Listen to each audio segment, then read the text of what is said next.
हंसता खेलता मसाड़ू गांव हो गया तबाह, गलियां हो गई वीरान। 45 से अधिक पक्के मकान गंगा में समाये। टूटे आशियानों के बीच मदद की आस में ग्रामीण। सरकार से मुआवजे की आस पर टिकी ग्रामीणों की निगाहें। बिहार के भागलपुर जिले का हंसता खेलता एक गांव पूरी तरह से तबाह हो गया है, जहां बच्चों की किलकारी गूंजनी बंद हो गई है और गलियां अब वीरान सी हो गई हैं। प्रकृति के प्रकोप और सरकारी उदासीनता ने भयावह मंजर को जन्म दे दिया है। गंगा के थपेड़े इस कदर गांव पर पड़े कि कई 2 मंजिला मकान गंगा की आगोश में समा गए। पीड़ित अपने टूटे आशियाने के अवशेष को देखने गांव में पहुंच रहे हैं। रहने का कोई ठिकाना नहीं है तो वो ऊंचे स्थान पर शरण लिए हुए हैं और उनकी निगाहें सरकार से मुआवजे की आस पर टिकी हुई है।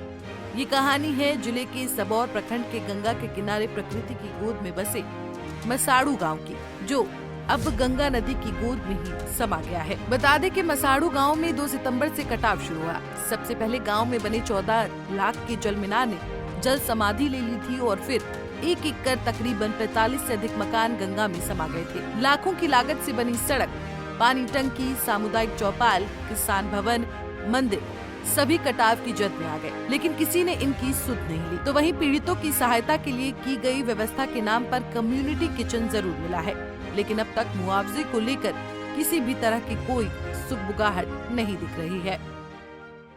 स्थिति तो भयावह रूप हो गया। अभी पहले मिलजुल कर सब रहते थे, अभी सब कोई इधर उधर हो गया है। अभी नहीं खाने के लिए मिल रहा है, ना रहने के लिए मकान है, सब कुछ खत्म हो गया है। कैसे आप लोग घर बनाए थे यहाँ के लिए? बहुत मेहनत से घर बनाए थे पापा लोग, अब कुछ भी नहीं रहा। कुछ भी नहीं रहा। घर गिरा, क्या लगा उस टाइम? क्या उस टाइम तो दर्द हुआ, बहुत ज़्यादा दर्द हुआ। ना सरकार अब मुआवजा देने के लिए सोच रहा है, ना कुछ सोच रहा है। कोई देखने वाला नहीं है। कैसे आप कहाँ रहेंगे आप लोग? देखते हैं किधर जिधर सरकार ज़मीन देते हैं उधर जाके रहेंगे, और क्या कर सकते हैं। उतना भी पैसा नहीं है जिससे हम घर बना सके अपना खुद का। बहुत परेशानी हो रही है। अभी मकान भी नहीं है तो परेशानी और ज़्यादा हो रहा है। पहले तो सब मिलजुल कर रहते थे, अब सब परिवार बिछड़ गया। इधर कोई उधर हो गया, कोई उधर हो गया। पूरा गांव तबाह हो गया है।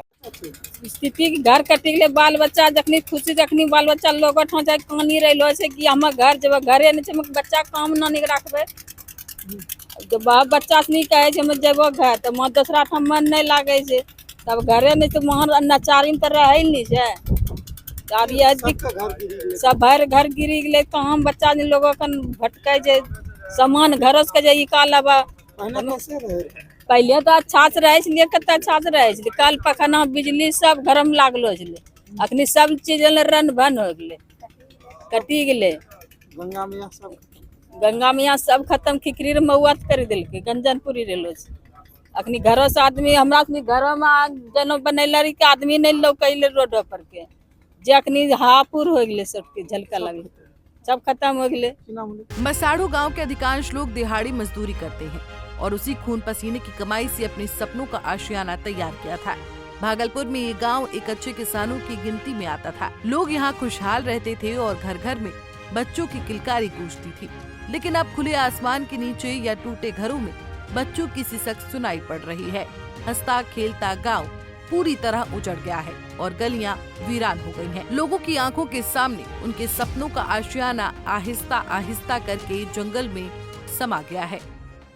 गंगा की वजह से जो है ना, गंगा अपना रौद्र रूप दिखाई, जो कि हम लोग पहले जो जीवन था हम लोग का पूरा खुशहाल था, मिलजुल के रहते थे सब आपस में, पूरा खुशी था। अभी जो है एकदम वीरान सा हो गया है। लगभग 60 से 70 घर चला गया गंगा नदी में, और रोड जो था मेन NH80 से जुटता था वो हम लोग का चला गया। यहाँ स्थिति जो है बहुत ही दयनीय है।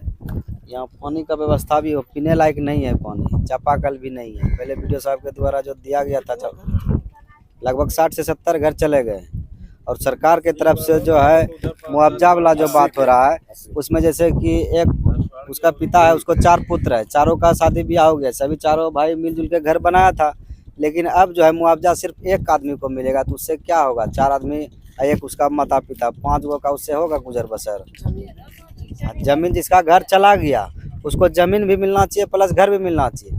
और गांव का लगभग जांच कीजिएगा एक एक घर तो लगभग जो है सबका घर टूटा हुआ है। तो जिसका टूटा है उसको मुआवजा मिलना चाहिए सरकार की तरफ से, लेकिन उस गांव देख सकते हैं आपकी पूरा वीरान हो गया। अब देखें कि 2 मंजिला सब मकान जो पक्का मकान सब चला गया, और जितना भी मजदूर था यहाँ मजदूरी करके घर बनाया था, किसी का यहाँ सर्विस नहीं है। रोज कमाता है तो खाता है आदमी, नहीं कमाएगा तो उसका चूल्हा भी नहीं जलेगा। बता दें कि कटाव रोधी कार्य के नाम पर जल संसाधन विभाग ने लाखों खर्च किए, लेकिन 1 इंच भी जमीन नहीं बचा सके। इससे ये साबित होता है कि काम में लापरवाही के साथ पूरी तरह से खानापूर्ति की गई है। नतीजतन भरा पूरा हंसता खेलता मसाड़ू गांव अब अपने अस्तित्व की लड़ाई लड़ रहा है। पीड़ित महिलाएं घंटों गंगा किनारे टकटकी लगाए मां गंगा को निहारती रहती हैं और लोग प्राकृतिक आपदा से हुई क्षति के मुआवजे को लेकर सरकार से आस लगाए बैठे हैं। ये अभी किचन बंद हो चुका है, किचन अब की जरूरत नहीं है।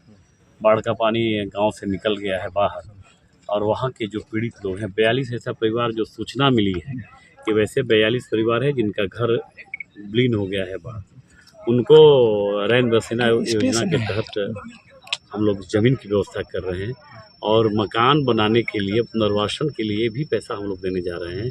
और जिनके पास ज़मीन नहीं है उनको हम 3 से 5 डिसमिल ज़मीन भी देंगे। यानी माननीय मुख्यमंत्री आदरणीय नीतीश कुमार की जो विजन है, जो योजना है, उनकी जो सोच रहती है कि इस सरकार के खजाने पे पहले बाढ़ पीड़ितों के हक है, राहत आपदा के कोष पे खजाने पे बाढ़ पीड़ितों का हक है, तो पहले उनको करके ही दूसरा कोई काम करेंगे।